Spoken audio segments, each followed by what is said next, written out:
বন্যা কবলিত ঘাটালে ডেঙ্গু প্রতিরোধ অভিযানে নামল ঘাটাল পৌরসভা। ঘাটালের শিলাবতী নদীর জল বেড়ে প্লাবিত ঘাটাল পৌর এলাকা।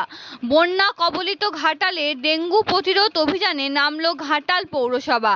এই অভিযানে শহরের ড্রেনে ডেঙ্গু প্রতিরোধ জীবাণুনাশক স্প্রে করতে দেখা যায় ঘাটালের মহকুমার শাসক সুমন বিশ্বাস ও ঘাটাল পৌরসভার চেয়ারম্যান তুহিনকান্তি বেরা সহ পৌরসভার ডেঙ্গু প্রতিরোধ বাহিনী সদস্যদের।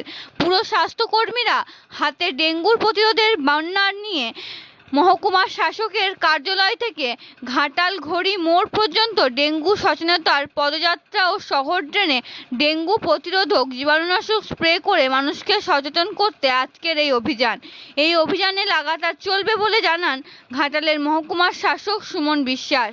পশ্চিম মেদিনীপুর থেকে শান্তনু বর্ধনের রিপোর্ট। এই মুহূর্তে আমাদের ঘাটাল শহরের বেশ কিছু ওয়ার্ডে জলমগ্ন আছে, জল নামছে, কিন্তু এই সময়টা খুব ক্রুশিয়াল সময়। জল নামার পর যেটা হয় সেটা হচ্ছে মশার উপদ্রব বাড়ে। সেই কারণে আমরা জনগণকে সচেতন করছি, প্লাস আমাদের পরিষ্কার পরিচ্ছন্ন অভিযানও চলবে একসাথে সাথে, যেন ডেঙ্গুর মশা প্রাদুর্ভাব না ঘটতে পারে।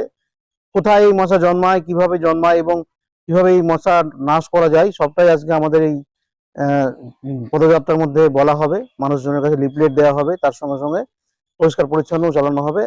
পৌরসভার উদ্যোগে অভিযান করা হচ্ছে। আমি ধন্যবাদ জানাচ্ছি চেয়ারম্যান তুহিনকান্তি বেরা মহাশয়কে এবং সমস্ত কাউন্সিলর বৃন্দ এবং যারা ভিসিডি টিমে আছে, পৌরসভার যারা পরিষ্কার পরিচ্ছন্ন করে, তারা প্রতিদিন কিন্তু এই কাজটা করে, কিন্তু আজকে আমরা সবার সামনে করছি যাতে করে সবাই সচেতন হয়।